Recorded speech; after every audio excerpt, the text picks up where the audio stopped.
Invisible Man.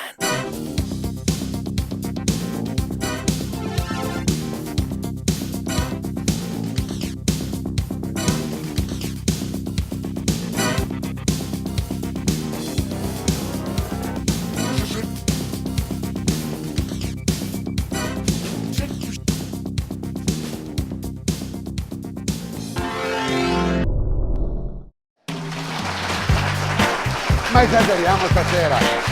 L'ultima puntata in studio a Pove, poi ci trasferiremo per quanto riguarda le dirette su Sky 893, ne parleremo la settimana prossima, ma sicuramente voi state con noi che la puntualità per noi è essenziale. Scratch andrà in onda sempre, la sigla rinnovata, ecco abbiamo cambiato la sigla per dare gusto al ciclocross, al trofeo Triveneto Calcio Stuzzimoso, e ne parleremo anche questa sera con Giacomo Salvador,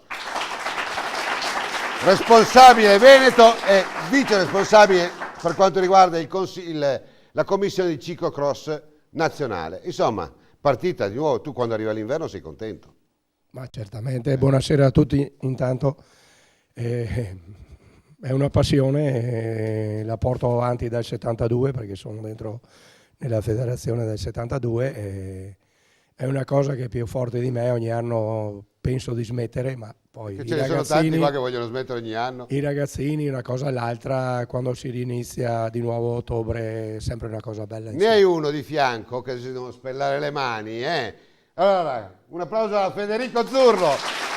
Passa il microfono a Federico. E non possiamo tutte le volte, parte la prova di Coppa del Mondo e tu tip già vinci la prima tappa. Ma come si fa?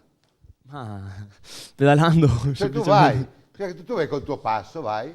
Col mio passo no, ma cerco di dar tutto sempre a ogni corsa. Ma tu pensi ogni tanto che quando diventerai ancora un po' più grande potresti veramente competere con i campioni, veramente mi vengono in mente gli olandesi, ma i belgi o i belgi? Ma io spero, però sarà dura arrivare a quei livelli là. Però io ce la metterò tutta e speriamo. Un applausone, ne parleremo. Ciao Roldano Brion, bentornato quest'anno, l'unica apparizione, insomma, ma vergognati. Non ci siamo Hai detto mai visti. di Salvador che aspetta l'inverno per lavorare. Lui è presidente anche della cicloturistica Vittorio Veneto, che conclude il ciclocross. quindi lui lavora tutto l'anno, perché con i raduni, con le gite, con le gare sociali lui lavora tutto l'anno. A proposito di Zurlo, è fortissimo anche su strada, quindi potrà competere non solo con i campioni del ciclocross ma anche con i grandi stradisti. Dovrà scegliere secondo te? No, ma è forte, può farle benissimo tutte e due. No, è successo ancora che ci sono forte. stati campioni che hanno vinto da una parte e anche dall'altra, Sì, ma il erano cross gli e anni strada. 70, Ma le anche cose adesso, non anche adesso, cambiano, anche sì. adesso. Anche adesso. Abbiamo visto, non sveliamo niente. Michele può farlo. Sì. Un applauso anche a Diego Brunello. Grazie Diego per aver raccolto il nostro invito. Ieri Bassano Vajont, anzi Bassano, Erto e Casso, Memorial Vittime del Vajont. Esatto, una corsa voluta da te e poi a cui Riccardo, mio fratello, aveva dato il suo contributo. E che contributo? E ieri eravamo presenti perché era giusto esserci e tutto è andato per il bene, poi ne parleremo assieme. Ti sei divertito ieri? Ma mi sono divertito, anche se forse avrei fatto meno fatica a pedalare che non a seguire in macchina la corsa. Comunque è stato bello vivere da dentro e vedere i ragazzi sfrecciare a 70 all'ora per entrare in gruppo, quindi mi piego ma non mi spezzo, questo è un po' il motto del ciclista. Tu di ciclismo ne hai mangiato, ieri una media impressionante. Ieri sì, ho visto ragazzi rientrare in gruppo a 80 all'ora dopo essersi presi con delle forature, e quando una persona normale avrebbe ben volentieri, diciamo, smesso di pedalare, invece la grinta proprio tipica del ciclista ti fa sempre risalire in bici e ripartire, che è un po', diciamo, la sostanza stessa del ciclismo questo. Benissimo, allora Bassano, Erto e Casso, Memorial per quanto riguarda le vittime del Vajont. Diamo subito via le immagini d'autore. Bravo a Gianni Del Santo. Un applauso. Bravo.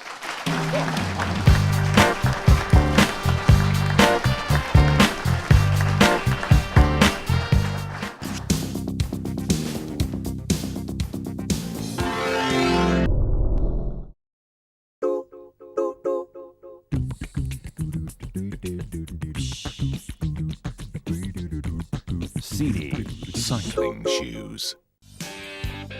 Antonio Basso Costruzioni Prefabbricate. Realizza edifici civili, industriali, commerciali, scolastici, sportivi con chiavi in mano. Costruttori aggiornati e tecnologicamente avanzati. Con prestigiose qualità, l'azienda Antonio Basso risulta fortemente competitiva in campo internazionale. Antonio Basso la trovi a Treviso, nel cuore del Veneto. Epoca, prodotti certificati per la casa, l'industria, il giardinaggio e l'agricoltura. Epoca, diamo vita alla tua vita. A 6 km da Bassano del Grappa troverai il fascino e l'emozione di un sogno all'hotel-ristorante I Cavallini. Il ristorante, dotato di 60 coperti, è in grado di ospitare cene private, cene d'affari e incontri di lavoro o ricorrenze in genere. L'hotel-ristorante I Cavallini dispone di 15 camere di recente ristrutturazione per una ospitalità ad alto livello. Hotel-ristorante I Cavallini. L'eleganza, l'armonia e lo stile sono accompagnati da un raffinato servizio. Hotel-ristorante I Cavallini, via Trento, Solagna, Vicenza. Immagini dal velodromo Rino Mercante di Bassano del Grappa, dove c'è il ritrovo per la quarta edizione del Memorial Vittime del Vajont. Partenza quindi da Bassano del Grappa, arrivo a Erto dopo 113 km. 140 gli iscritti, 114 i partenti. Vediamo qui le operazioni di firma del foglio di partenza. Rino Piccoli con il neo assessore allo sport di Bassano del Grappa, Alessandro Fabris, abbassano la bandierina e la gara ha inizio. Abbiamo detto 113 km di programma, un tracciato non facilissimo in quanto ci sono continui saliscendi. Pochi chilometri dopo il via si comincia a salire, non è una salita importante, non è una salita difficile, comunque sicuramente ci saranno attacchi, quindi quando la media è sostenuta le salite anche non durissime si fanno sentire. Qui con me l'ideatore della manifestazione, giunta come dicevamo alla quarta edizione, prima edizione vinta da Marco Finetto, poi Angelo Pagani, l'anno scorso Gianluca Brambilla, dicevo l'ideatore della gara Nicola Argesi. Anche quest'anno un cast di partenti importantissimo. Beh, questo lo dicono gli esperti. Io dopo una doppia veste come organizzatore di questa gara e poi dopo come conduttore di Scratch, certo che questa è un po' il fiore all'occhiello dell'Unione Ciclistica 2000, che con questa gara conclude un'attività veramente importante. Quest'anno sono state 8 le gare del Gran Premio Comunità Montana del Brenta, più gare per giovanissimi, insomma si chiude alla grande su una gara che sono convinto che sul panorama nazionale dovrà diventare, sicuramente se non lo è già, una tra le corse più importanti d'Italia. E stiamo assistendo al primo attacco della giornata. Vediamo che inquadrato Alessandro Mazzi, corridore della Zalf Desiré Fior, già 4 le sue affermazioni in questa stagione. Ha vinto subito all'inizio la piccola Sanremo a Sovizio, poi la 65esima edizione della Vicenza Bionde, quindi a San Vendemiano, secondo a Verona, e ha vinto la quarta vittoria, l'ha ottenuta a Gaioli in Chianti nella prima edizione dell'Eroica per dilettanti. Assieme a lui un altro giovane alla ricerca di un successo importante, Giancarlo Ziglioli. Vediamo qui una foratura, ci sono state parecchie le forature, comunque la gara è sempre stata su un ritmo piuttosto importante e quindi i corridori che hanno forato difficilmente sono rientrati. Intanto vediamo qui una serie di attacchi, la salita comincia a farsi sentire, sempre la coppia al comando Mazzi-Ziglioli, una quarantina di secondi, oscilla fra i 40 e i 50 secondi il vantaggio dei due battistrada. La Trevigiani intanto si porta a condurre, ma abbiamo visto oltre alla Trevigiani e la Bottoli Ramonda Nord Elettrica, la Termopiave, Hotel Montegrappa, Cassolato Colori, la squadra dei fratelli Forner, un po' tutte le formazioni si sono portate al comando per portare un inseguimento con massima determinazione.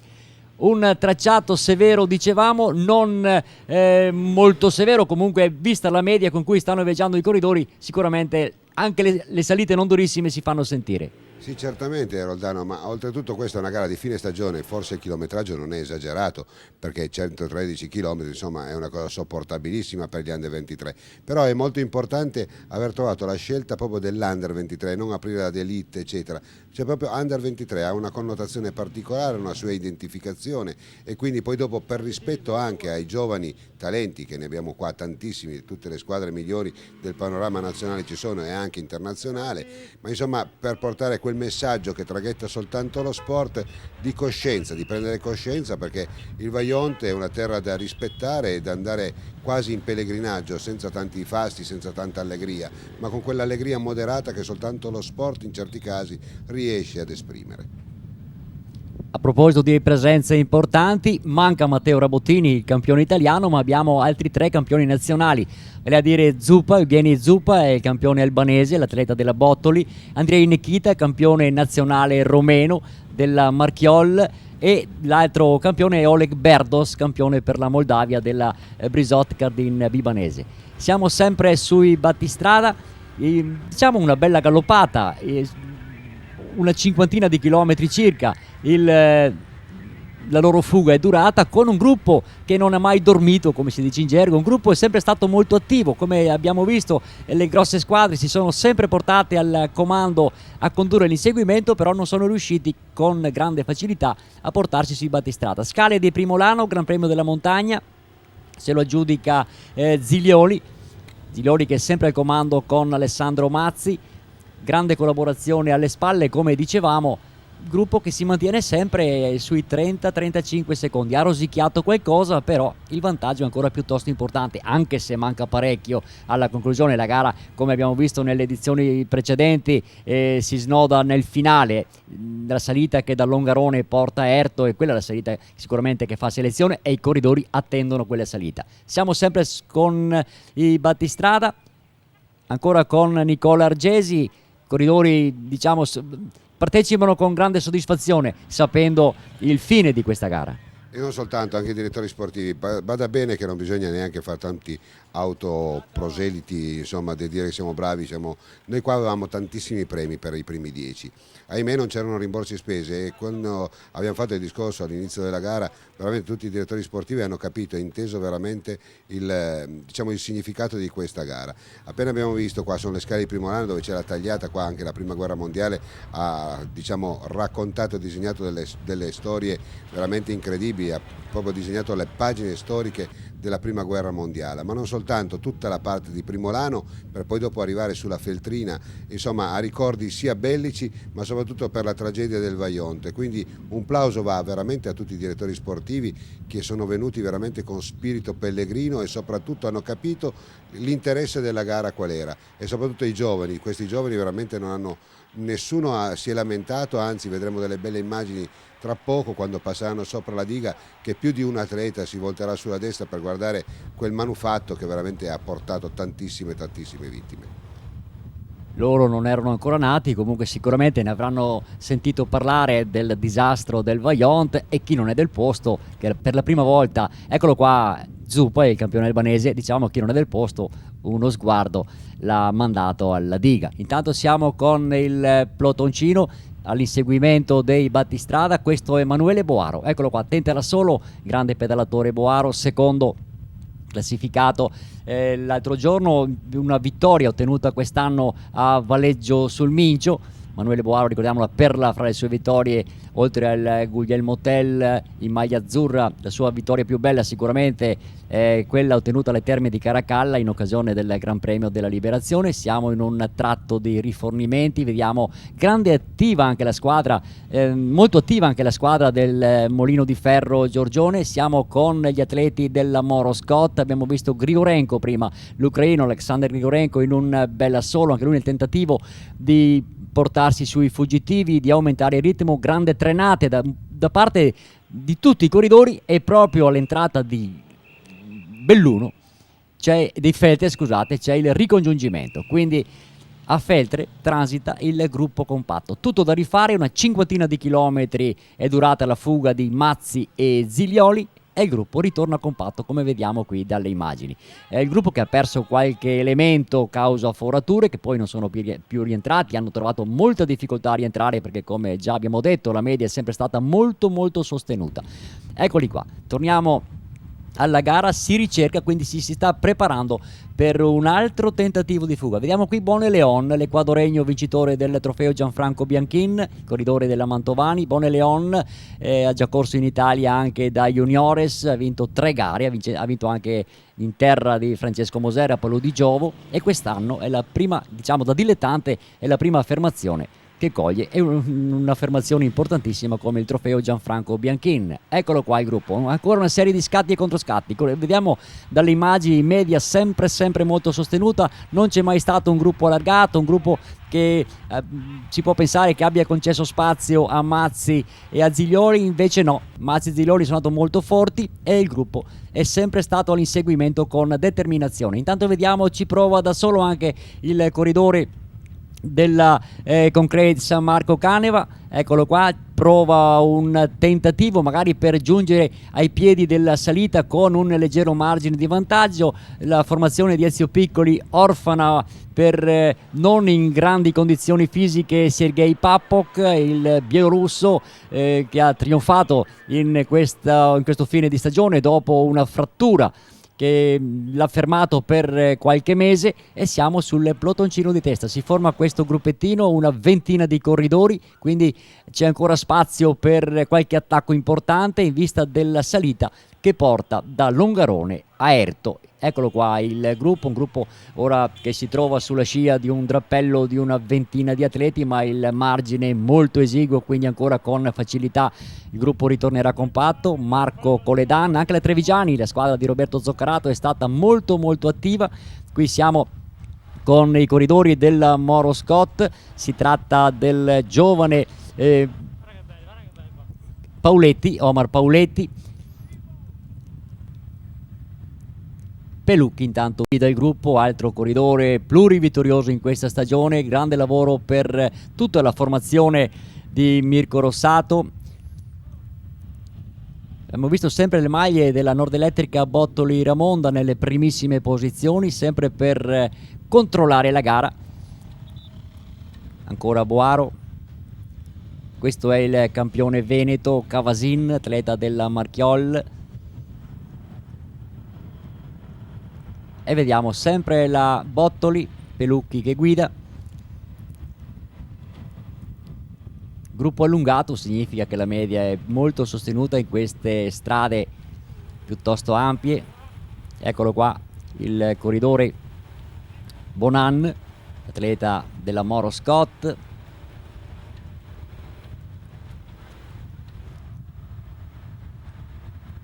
Filippo Baggio, anche lui ritornato al successo, aveva vinto tantissimo all'inizio stagione, poi un rallentamento ed è ritornato anche lui in queste ultime giornate di gare alla vittoria. Altro attacco, corridori che scattano in continuazione, cercano di portarsi sui battistrada.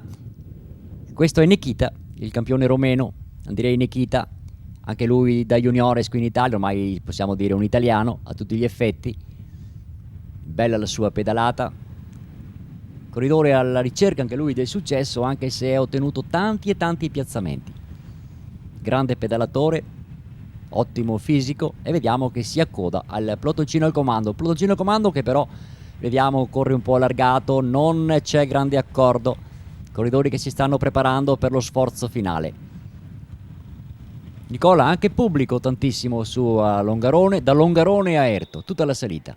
Rispetto allo scorso anno, negli anni precedenti, dove abbiamo visto la vittoria comunque di bei corridori, partendo proprio da Finetto a Pagani e a Brambilla lo scorso anno, ecco il significato volevo soltanto puntualizzare. Tanti dicono vabbè, ma una gara a memoria, cioè, questa memoria qua del Vaionte, per chi la conosce, è stata causata proprio dall'uomo e non è cambiato nulla.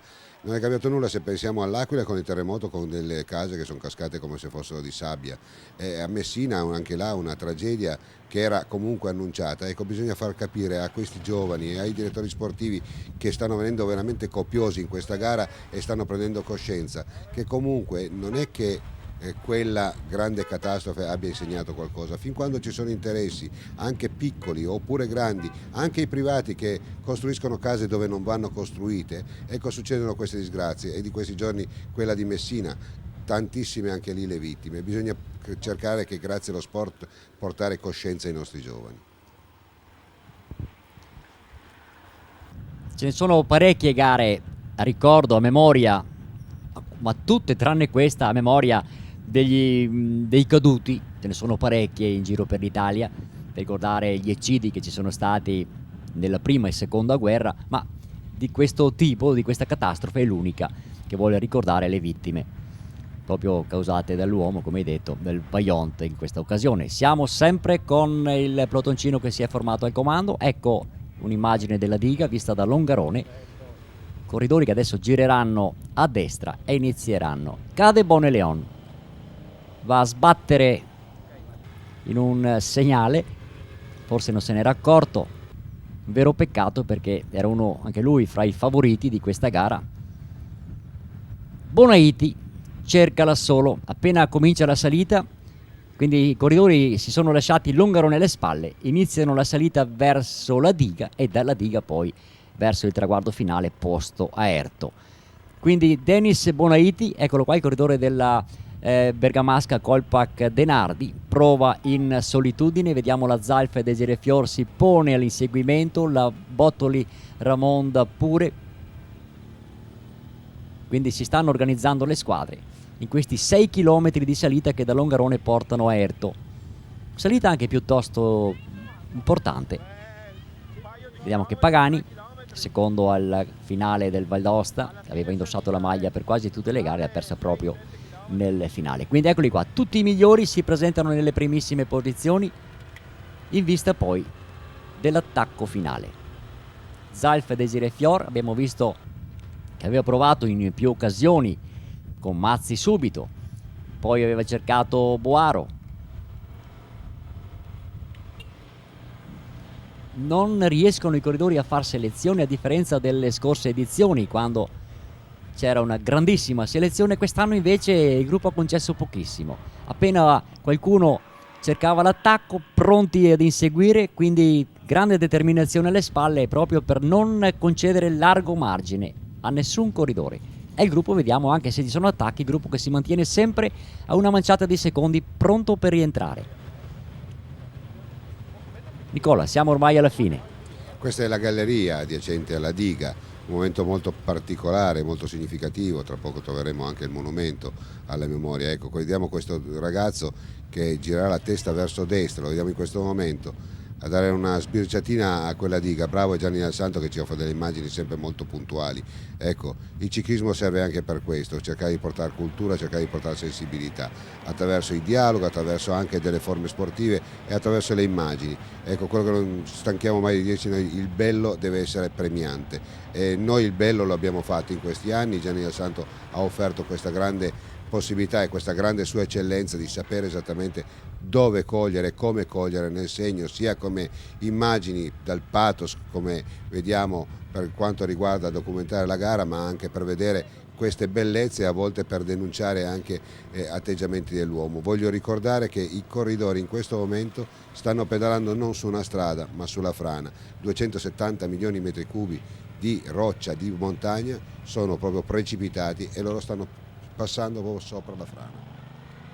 E un'altra coppia ci prova, Matteo Colodel con Mario Sgrinzato, anche loro guadagnano una cinquantina di metri, pronta la reazione da parte del gruppo. Ed ecco lo sprint, un gruppo compatto che si presenta sul traguardo, esce fortissimo Nicola Bohem, il corridore della Marchiol, e vince. Nicola Bohem si era già imposto al Memorial Danilo Furlan all'inizio stagione e torna al successo. Eccolo qua, bella vittoria per Bohem che precede Fellini, Agostini, Battaglin, Del Santo, Cano, Landriato, Tiozzo e Pagani. Stavo bene in questo periodo, ho dimostrato già domenica di andare forte. Oggi era un arrivo per me, visto che l'anno scorso ho fatto quarto e una bella vittoria. Finalmente dopo tanto sono riuscito a vincere ancora. E vediamo che Bohem veste la maglia vittime del Vaillant con la data del disastro, 9 ottobre 1963, maglia pulita priva di sponsor, Nicola. E ci pare che è giusto che sia così. E così va molto bene. Intanto Nicola Bohem, 113 km e 900 percorsi alla media di 43,761.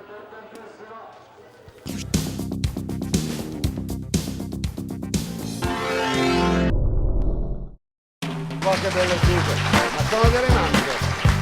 Io voglio che si alzino le mamme di queste creature. Ricordiamo il Postumi, il gruppo sportivo. Quali sono le mamme? Alzatevi belle donne, dai, fatevi vedere, ma un po' anche voi un po' di proscenio, è vero. Alzatevi, fatevi fare un applauso. Queste sono le mamme che io adoro. delle mamme. Insomma, Rodano ci va pure questo, se non ci fossero delle mamme così brave. Non ci sarebbero neanche i bambini. Eppure belle. Non ci sarebbero i bambini. E noi non faremo ciclismo. No. Allora, una bella Bassano Vaillon, tu l'hai guardata, l'hai commentata. Sì, bellissima. A proposito di Riccardo, non era legato al Vaillant, quella zona, per parentele o cosa dell'altro. Non so, amava quella terra, ho avuto occasione di parlare in una tappa al Giro del Veneto. Una serata l'abbiamo fatta, lui ha tenuto un discorso, è stato applauditissimo perché sembrava fosse del posto, quindi era innamorato di quella terra. Sapeva tutto. Sì, infatti. Infatti c'è molta confusione ancora oggi, è per quello che si fanno, cioè si mettono in calendario queste gare. Poi una domanda che farò a Diego, la coscienza non è mai abbastanza, perché da quel momento del 9 ottobre del 63 una catastrofe annunciata per mano dell'uomo. Se noi non testimoniamo quegli eventi, oggi Messina, ieri l'Aquila, insomma, l'uomo continua a perpetuare la propria disponibilità a non fregarsene niente dell'umanità. No, ma tu sei un grande organizzatore di manifestazioni qui locali e hai fatto veramente un centro, diciamo, a inventarti quella Bassano Vittime del Vaillant. Diego, tuo fratello ci aveva visto dentro con la Bassano Vaillant e in più di un'occasione diceva questa sarà destinata a diventare la gara forse più simbolica per certi versi d'Italia. Ecco, l'uomo deve ancora imparare, deve imparare molto. Ma guarda, ieri sera rientravo appunto da Longarone, alla radio ascoltavo una trasmissione qui locale dove, guarda caso, si parlava di disgrazie, di catastrofi, e una ascoltatrice diceva è colpa del petrolio che viene estratto, per cui sottoterra non rimane niente, tutto frana su se stesso. Io questo non lo so, credo che purtroppo gli interessi, vedi anche il disboscamento che sta avvenendo in America, l'uomo antepone l'interesse al futuro dei propri figli e questo purtroppo è un dramma. Per noi che facciamo ciclismo, che invece vediamo nei ragazzi, diciamo, nelle gare, non tanto come obiettivo la vittoria, perché poi la corsa è soltanto, diciamo, un mezzo attraverso cui creare la società del domani, e vedere che intorno c'è gente che distrugge tutto e questo fa certamente dispiacere. Noi siamo pochi e chiaramente anche la goccia scava la roccia, però è giusto che continuiamo sulla nostra strada, ognuno faccia la sua parte. E ho visto su appunto ad Erto un bel museo che ricorda quanto è successo, e fa rabbrividire vedere che cosa è capitato, non par vero, purtroppo è successo anche recentemente, succederà ancora se si continua in questa maniera. Benissimo, e noi vogliamo soltanto creare questo tipo di messaggio. Grazie. Certo. Diego, un applauso non sarebbe mica una schifezza. Rodano, una gara che si è dipanata in 113 km e 400 metri. Sì, un po' pochini, se dobbiamo... Una cartellata. Sì, no, se dobbiamo... Pochini, guardando, adesso siamo a fine stagione. I corridori adesso sono abituati a fare 170, 180 km, 130 sono pochini. La gara non era facilissima, infatti se guardi anche la media, ha corso a 44 all'ora. Sì, 43, 900 e 44 orari. I corridori sapevano di questo tracciato non lunghissimo. Se tu riesci ad allungarla una ventina di chilometri, è il massimo, sarebbe il massimo. Comunque, tornando alla gara, è stata bellissima. Che lo dicono, 113 partenti, erano partiti i migliori corridori del Triveneto, quindi corridori che siamo abituati a vedere ogni domenica. Era presente anche la lombarda bergamasca che ha fatto seconda poi con Feline, l'attacco di Bonaiti, quindi è stata una gara combattuta.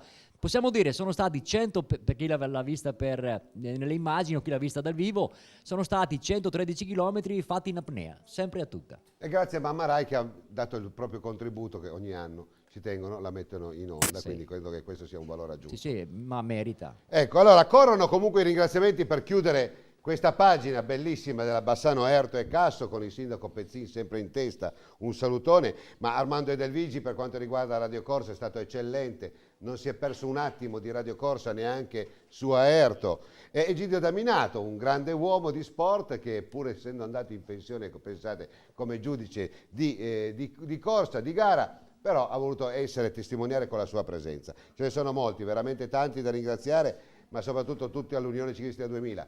Sicuramente la medaglia d'oro a memoria di Riccardo Brunello ha sgrinzato Mario, ha fatto veramente venire i brividi e commuovere parecchio. La medaglia d'oro al direttore sportivo a memoria di Bortolo Piccoli, un grande talent scout, pensate, ha inventato lui un certo battaglin, quindi l'Unione Ciclistica 2000 non si è dimenticata proprio di nessuno e quindi è giusto anche consacrare coloro che hanno reso un ciclismo importante e grande. Mi spiace un po' per Riccardo che non ha avuto il tempo di fare grandi rivoluzioni, un uomo come lui sicuramente con la sua intelligenza, con la sua voglia, con il suo carisma avrebbe potuto fare. Sì, la medaglia d'oro, per ricordare Riccardo, è stata assegnata a Mario Sgrinziato, vincitore del Gran Premio della Montagna. Invece la medaglia d'oro di Bortolo Piccolo è stata consegnata al direttore sportivo del vincitore. Poi ricordiamo Mauro Corona che ha assegnato 4 sue opere. Mauro Corona un grande uomo di sport, è vero, e soprattutto anche un grande artista. Tuo fratello so che era innamorato. Riccardo, a parte che conosceva tutto sul Vaillant, in effetti a caso ho trovato libri, cassette. Poi Mauro Corona aveva la sua lì mostra di sculture a 2 passi dall'arrivo, è un personaggio, lo conoscono tutti. Mi aggancio a quanto ho detto poco fa anche l'amico Roldano, una gara molto bella che tra l'altro si è decisa in maniera strana per l'arrivo un po' strano.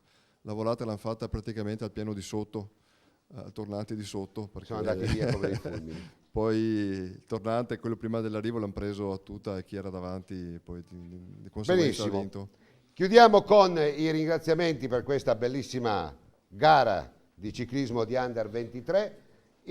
Mauro Corona ha offerto 4 sue opere, chiaramente a Giuseppe Sartori, mitico dell'UC 2000, direttore di corsa insieme a Cipriano Chemello, e poi chiaramente un premio particolare al nostro operatore Gianni Dal Santo, e qua voglio un grande applauso. Giacomo, passiamo il microfono a Giacomo Salvador. Chiudiamo questa bella parentesi, grazie ancora di più. Abbiamo il postume 73 di Oliviero, una parte che in pratica simbioticamente passiamo dal Vicentino, ci trasmigriamo nel Trevigiano per parlare di ciclocross. Tra poco manderemo le immagini del lago Le Bandie, 3 ore e mezza di Rai, insomma un posto divino. Credo che però ci siano delle cose da dire e non aver neanche paura di dirle. Quando c'è un evento del genere, credo che anche ai vertici della Federazione Ciclistica Italiana dovrebbero capire che un mondiale non è una gara che si può anche fare in 2 o 3 mesi. Una prova di Coppa del Mondo c'è una grande preparazione, c'è una grande intelligence, voglio dire una grande organizzazione alle spalle che ci va un anno di tempo. Bisognerebbe fare un po' come fanno al nord. C'è una prova di Coppa del Mondo, bene, quella giornata, a Dio piacendo, dovremmo congelare tutte le gare collaterali per dare più impulso, più vitalità e soprattutto rilanciare uno sport che è bellissimo. Ma certamente. L'ho fatta lunga? L'ho fatta un po' lunga. Certamente bisogna tenere in considerazione che una gara di Coppa del Mondo viene già iscritta l'anno prima, allora si sa già all'inizio dell'anno, quando vengono stilati i calendari nazionali, che la gara è già stagliata, perché non è che si possa fare altrimenti. Allora io sono convinto che con la buona volontà dei nostri dirigenti federali si possono eliminare certe lacune, insomma, perché non è possibile che una gara di Coppa del Mondo, col lavoro che abbiamo fatto, perché abbiamo lavorato una settimana e poi a monte non si sa mesi di lavoro per tutto il resto. Per ripristinare ci avete un'altra settimana di lavoro. Ecco, penso che non sia giusto, senza togliere niente alle manifestazioni di domenica, però c'era una gran fondo del Prosecco, c'era una gran fondo di Colli Iberici, c'era un raduno in provincia, in più c'erano tutte le gare di ragazzini, allievi, juniores e via di seguito, vuol dire portano minimo, un grande bacino di utenza. Minimo 10.000 persone di meno, perché poi se sono andati a correre il mattino magari guardano le auto o le moto per televisione e non vengono più là. Vedere questi atleti che corrono in Coppa del Mondo ti fa rabbrividire, perché sono veramente degli atleti. Ecco, io vorrei capire, poi dopo tu fai il traduttore, se hai voglia di rispondere rispondi, non ci sono qua la famiglia Mosole per rispondere, però poi dopo a un certo punto uno che organizza, che spende molto anche del suo, e poi se li perdiamo, insomma, poi diciamo ci pentiamo. Però non si può neanche vivere sulla pazienza, sulla grande passione. Perché dicono che Remo Mosole abbia organizzato soltanto 3 mondiali, no, ne ha organizzati 5 fino adesso, altro che 3. Per me sono 5. Ma penso che bisognerebbe tener conto proprio dai vertici della federazione, del ciclismo, di tutto, di queste cose, perché prima di tutto è un luogo che penso che in tutto il mondo ci invidiano, perché è fantastico, perché con i suoi dislivelli naturali che sono dentro Penso che ho visto i belgi, loro sono rimasti entusiasti quando abbiamo fatto il mondiale, ma tutte le nazioni. Un posto del genere può essere sfruttato in qualunque disciplina, perché si fanno gare di canottaggio, nuoto pinnato, manifestazioni come i nomadi o altre. Penso che bisognerebbe tenerne conto, perché quando un imprenditore di quel livello riesce a mettere a disposizione un luogo del genere, anche perché alla domenica si potrebbe andare dentro a divertirsi. Pro bono, senza spendere una lira. Sì, domenica questa, tanto per dire, avevamo messo il gelato per tutti e io non sono riuscito ad andare a mangiarlo, però mi hanno detto che era splendido. Un po' pentito, Ma no, non ho avuto neanche il tempo materiale, perché prima di tutto l'importante è che riesca il ciclismo.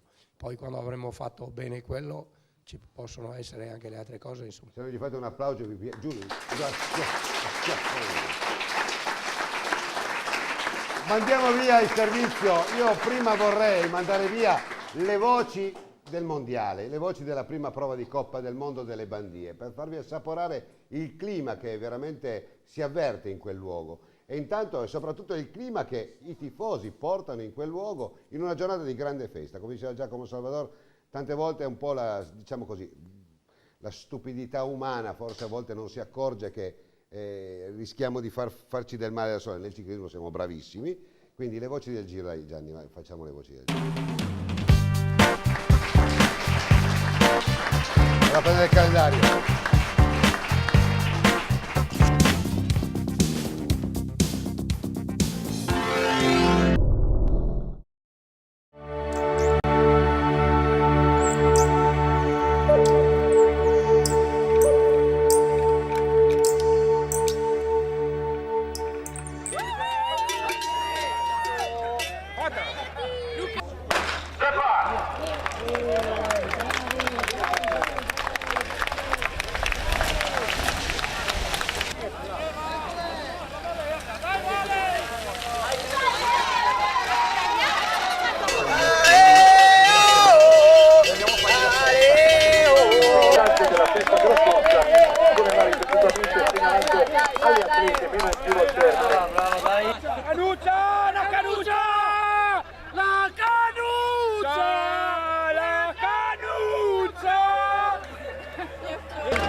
Onora la maglia che porta, quella dell'Italia, qui alle Bandie Park.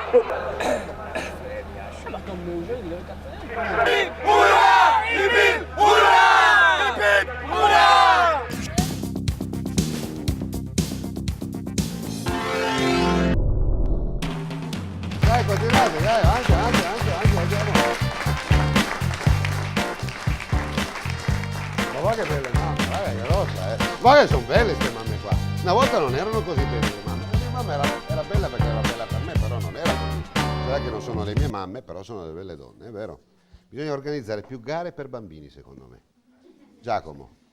Riusciamo a organizzare gare per bambini, allora vuol dire che non abbiamo capito niente di ciclismo, perché io l'ho detto in una maniera un po' più provocatoria. Tu occupati dei bambini, casomai io mi occupo delle mamme. Ridete, dai, vabbè, fate una bella sganassata. Mi piacerebbe anche a me occuparmi un po' no, di ma più tu c'hai la delle passione. Tu c'hai la passione con i bambini, io faccio il resto. Ti sollevo. Allora, adesso manderemo il contributo del filmato dei mondiali con alcune chicche anche che riguardano questo ragazzo. Ma tu ci credi che questo qua potrebbe veramente far brillare gli occhi tra qualche anno? Se viene tenuto in giusta considerazione, calcolando che lui tutto quello che fa, strada, pista, ciclocross, lo fa in una maniera spavalda. Sembrava di vedere Nils Albert che ha vinto, non era per niente affaticato, sorrideva. Io gli dico sempre, guarda che la stagione è lunga, da adesso devi vincere, ma senza vincere con troppo scarto a quei livelli, perché va a finire che poi, ma anche gli altri, viene un po' odiato. Un po' di perché invidia, sì. Più avanti che va, allora dopo ha più importanza di adesso. Non vorrei che poi a un certo punto tante vittorie una cosa all'altra, come è successo anche nel passato. Io spero di no, perché il ragazzino ha la testa a posto e è un ragazzino veramente eccezionale. Se sbaglio corriggimi, ma mi pare che lui esordiente primo anno ha vinto, secondo anno ha vinto, allievo primo anno ha vinto, allievo secondo anno, insomma, se le premesse sono come sono, ma non credo che ci siano precedenti. Poi ne parleremo. Ce ne sono stati nel passato anche altri precedenti, però è la maniera che anche quando magari quelle volte che viene battuto, ma lui è sempre contento lo stesso, l'ho visto. Anche... faccia da delinquente oggi, guarda che faccia che ha. Ma guardatelo sto ragazzo. È venuto a fare... Fatti guardare dal pubblico. È vero o non è vero che c'ha la faccia da delinquente o no?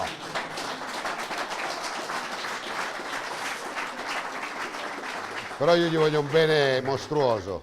Posso dire che è venuto a fare una gara di ciclocross estiva, promozionale quest'estate, che il giorno dopo doveva fare una prova di campionato, se non sbaglio, no? Correggimi Zurlo. Ma lui è venuto là la sera che abbiamo fatto questa promozionale messa su in 2 settimane con Lillo Sussa, quello che organizza il trittico del Triveneto, dei juniores. Ma lui si è divertito anche quella sera. Domani gli ho detto hai una prova, ma domani verrà quello che verrà, spero che vada bene. Ne parleremo, grazie Federico, grazie anche a te caro mio Giacomo. Adesso, quando è spontaneo è vero, quando è spontaneo, è spontaneo. Possiamo mandare in onda le immagini della prima prova di Coppa del Mondo al Lago Le Bandie? Ditemi chi è stato al Lago delle Bandie di voi? Voglio sentire, sì, io, un coro. Io, ditemelo, chi è stato? Io. Bravi, ecco, ci deve tornare. Voi mamme non siete mai state alle Galemandie? Sì? Anche noi! Bene, via. 10 minuti intensi.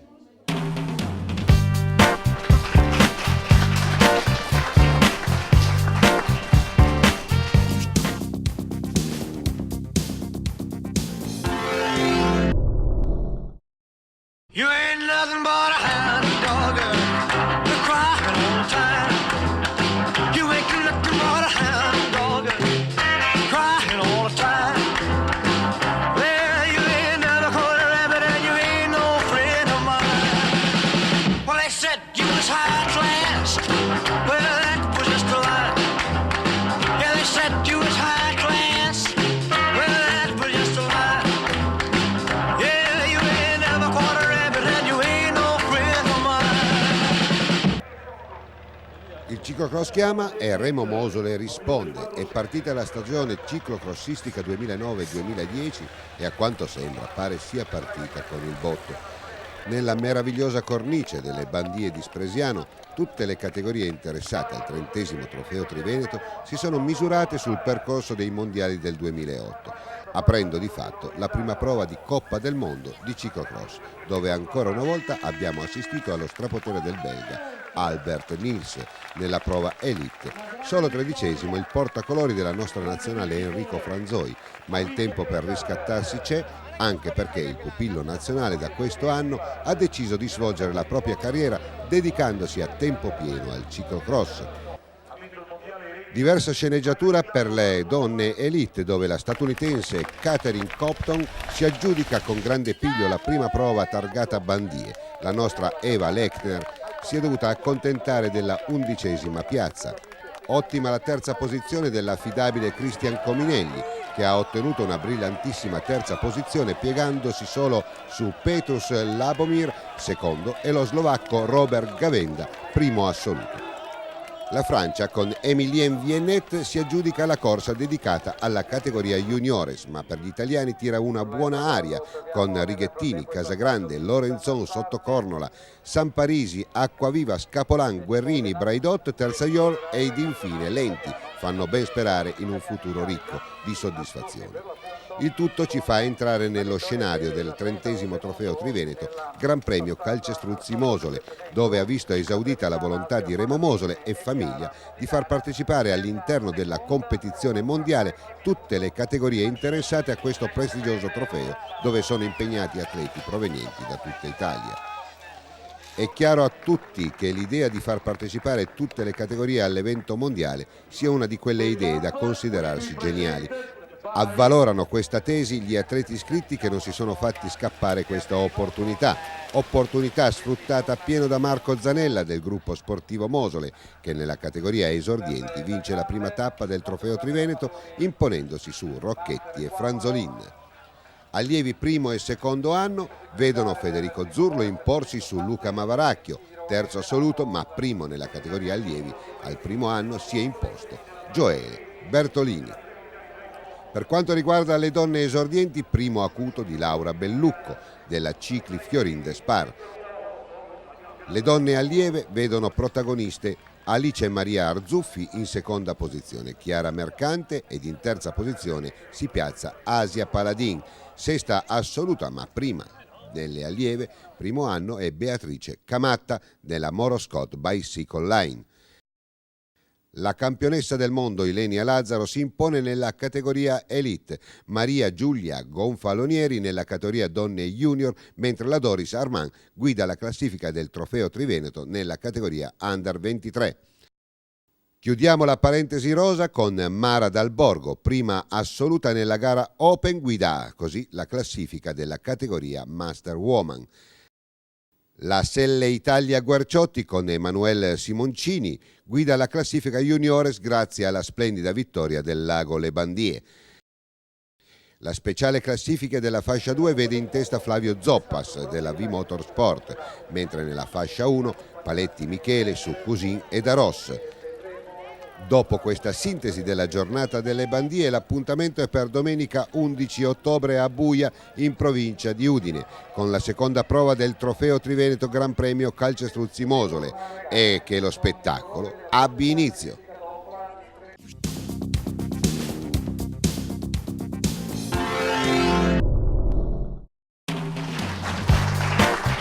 E un applauso tattico.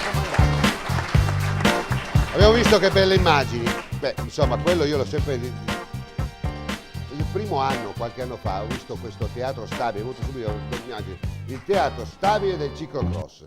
In qualsiasi posizione tu sei, vedi esattamente i corridori dove c'è, la godi in una maniera esagerata. La RAI ha contribuito con 3 ore e mezza di cronache in diretta, 14 telecamere. Questo non soltanto giova alla provincia di Treviso, ma giova a tutto il Veneto. Cioè, bisogna anche un po'... Qua non c'è destra o sinistra, come diceva Riccardo Brunello, qua non c'è la politica di mezzo, che la destra e la sinistra sono 2 direzioni opposte. L'intelligenza dovrebbe soltanto sponsorizzare una causa. Quello è un posto baciato dal Signore, lo mettono pro bono, insomma incazziamoci un po'. Ma certamente è un posto così è difficile da trovare in giro. Io penso che... Io ho sempre pensato che la politica non dovrebbe neanche entrare nello sport, assolutamente. Bisognerebbe avere il coraggio, come l'ha avuto Mosole, che ci ha creduto, ma basta pensare che prima di aprire a fare un campionato del mondo o una Coppa del Mondo lui aveva già fatto un passaggio sotterraneo sull'autostrada, vuol dire che ci pensava da molti anni. È riuscito a colmare questa lacuna di portare il ciclocross là dentro perché ci è sempre creduto. È un imprenditore nel bene e nel male che lo sport gli piace e contribuisce a portarlo avanti. E noi cerchiamo di stargli vicino. Noi come Scratch siamo abituati a dire anche di no, perché non ce ne frega niente dei politici, perché la cosa principale è lo sport, e lo sport crediamo che debba essere scevro proprio per proteggere i ragazzi come Federico Zurlo, che voglio un applauso. Federico, passiamo il microfono. Federico, sai che adesso in pratica questo delle Bandie è stato un piccolo assaggio, no? Poi dopo partirà il Trofeo Triveneto, dico qualche data, Buia l'11 di ottobre, poi il 18 di ottobre siamo a Ziano di Fiemme in Trentino, poi il 25 di ottobre l'Arcobaleno Carraro Team a Villa Lagarina, bellissima località del Trentino vicino a Rovereto, se non sbaglio, anzi non mi sbaglio. L'Arcobaleno Carraro Team a Villa Lagarina abbiamo detto, poi c'è l'Amon, il 1 di novembre, l'8 di novembre a Milano, il 15 di novembre il Veloce Club Rossago con Salvatore Onda di Codega di Sant'Urbano, 22 novembre l'Altair Lives Bolzano, 29 novembre il gruppo sportivo Volpara a Mussolente, quindi in casa, Lucinicco il 6 di dicembre, l'8 dicembre a Fae di Oderzo, gara internazionale, molto importante questo. 20 dicembre Roveredo in piano, poi abbiamo il 26 di dicembre San Michele di Bassano, poi abbiamo il 30 di dicembre Sport Island, Coppa Italia Giovanile a Caorle Venezia, poi abbiamo la Libertà a Scorzè, Stanghella il 3 di gennaio, campionati italiani assoluti a Milano il 9 e 10 di gennaio, si concluderà a casa di Giacomo Salvadori il 24 di gennaio con la cicloturistica città di Vittorio Veneto, finale Trofeo Triveneto. Quante ne vorrai vincere? Ma adesso domenica non ci sarò perché avrò un impegno ancora su strada, sempre a Vittorio Veneto. Voi dovete fare tutti così, la rifacciamo. No, ridillo e poi voi... dai, tanto siamo così, ce la facciamo. Dove sei domenica? Domenica sono a Vittorio Veneto per l'ultima... No, devi dire... no, aspettate un attimo, devo farla io questa storia, ridimmela. Domenica non ci sarò, e sarò a Buia non ci sarò e sarò a Vittorio Veneto. Ma sei matto? Ma dov'è il tuo direttore sportivo che gli do una sedia una sgabellata gli do? Però va bene, tanto recuperi. Sì, ho fatto questa domenica qua, mi piaceva provare il circuito di mondiali, l'ho provato, bellissimo. Se no sarei andato a una gara internazionale, però va bene lo stesso. Questa è stata sempre un'idea di Remo, che lui ha detto partecipano i grandi, però per far affascinare il ciclocross voglio che sia aperto ai bambini. È stata una scommessa vinta sicuramente, e tu mi hai dato la risposta adesso. Sì, ero curioso a provare anch'io il circuito di mondiali, tanto vittoria più, vittoria meno non è che cambi d'allievo. Allora ho provato a fare questa prova qua che è stata veramente bella. Tu mentre parli, il mio operatore Gianni Del Santo continua a sfrugugliarmi lo sgabello avanti e indietro, che io non so più dove mettermi, trovo vado di là, parlo come fossi in radio. Giacomo, un bellissimo calendario, vero? Un po' impegnativo, poi dopo non ti devi lamentare che tu sei stanco, perché sei tu che le tiri fuori tutte queste qua. Quante sono? 50? Cioè dimmi tu quante sono. Sono 17 prove e forse ne entrerà la 18ª. Tanto per farsi un po' di male. Dopo il campionato italiano di solito la maggior parte, perché i direttori sportivi vogliono che i ragazzi si riposino e smettono, ma ho portato la prova allo stesso finale il 24 perché è la settimana prima dei mondiali, per dare la possibilità, se la nazionale non va in Coppa del Mondo o cose del genere, di correre più vicino possibile al mondiale. Spero che il 17 dovrebbe entrare un'altra gara, che però sarà solo, penso, per esordienti, allievi e amatori, perché non hanno la possibilità, però l'importante è di poter far correre almeno i ragazzini. Una domanda imbarazzante. Di solito si dice, sai, gare internazionali, non vengono tanti corridori, ci si stanca un po' anche a dirle queste cose qua, perché poi dopo alle volte ci trova, sì, con dei bei corridori, sulla fascia 1, fascia 2 amatori vanno bene, però sugli elite, insomma, manca a volte il piatto, insomma, quello che fa affascinare di più. Ma certamente io è anni che cerco di inculcarlo in testa a qualcheduno. Gli elite, gli under, a un certo momento, anche nel ciclocross bisogna tener conto che fanno delle fatiche, perché c'è anche qualcheduno che lavora e continua a farlo. Bisogna andarli incontro. Quando organizziamo le gare bisogna cercare almeno di dargli il rimborso, perché c'è qualcheduno che fa i 300-400 km di strada, insomma anche loro hanno bisogno di un sostentamento. Abbiamo cercato quest'anno, volevamo fare qualcosa di nuovo, ne abbiamo discusso, ma non siamo riusciti a portare quello che volevamo io e Mirko Baratin, che è un consigliere insieme a me dentro il comitato regionale. Però volevamo portare il minimo, che ci fosse un rimborso di 50 euro per ogni atleta elite e under. Certo. Non ci siamo riusciti perché è rimasto 25, dicono che ci sono troppe spese, non lo so. Io penso che se uno che organizza ha voglia di suonare i campanelli, 50 più 50 fa 100, non si può organizzare una gara a partire una settimana prima, bisogna partire a monte 2 o 3 mesi prima, perché se io devo fare una gara per non riuscire a fare quello che intendo fare, faccio di meno di farla, insomma, ecco. Benissimo, questo è chiaro il tuo concetto, non esprime proprio il mio. Comunque gli organizzatori già si sbattono, e se non ci fossero gli organizzatori, voglio vedere questi ragazzi dove vanno a correre anche, bisogna anche dire questo. Comunque Giacomo, intanto vogliamo dire, l'appuntamento con Ciclocross c'è. Tu sai che noi abbiamo preso una free cam, camera libera, da mettere sul casco o sulla bicicletta per far vedere delle immagini senza precedenti. Quindi, insomma... Qualunque cosa avvenga nel ciclocross penso che sia sempre una cosa ben accettata. Siamo in conclusione, un applauso a Giacomo Salvador, responsabile Veneto e vice nazionale commissione ciclocross. Grazie Giacomo, ci vediamo a Buia. Grazie e a chi te. non c'è a Buia peste lo colga. Un applauso anche a Federico Zurlo, passa il microfono. Ciao Federico, non ci vediamo a Buia, ci vediamo la prossima. La prossima, dai. Ma ti voglio in studio bello pimpante. Va bene. Vinci ma con calma. Sì, ok. Roldano Brion, caro il mio amico, ci vedremo. Beh, a Buia tu ci sei. Sì. Speriamo di esserci anche io. Per chi vuol Speriamo vedere, di esserci per anche chi vuol io. vedere Federico alla 5 Laghi domenica Vittorio A 5 Laghi. gara bellissima. Ti sei divertito alla Bassano Vajont? Sì. Sei stato contento? Sì. Prossimo anno torni? Sì. Bravo, un applauso.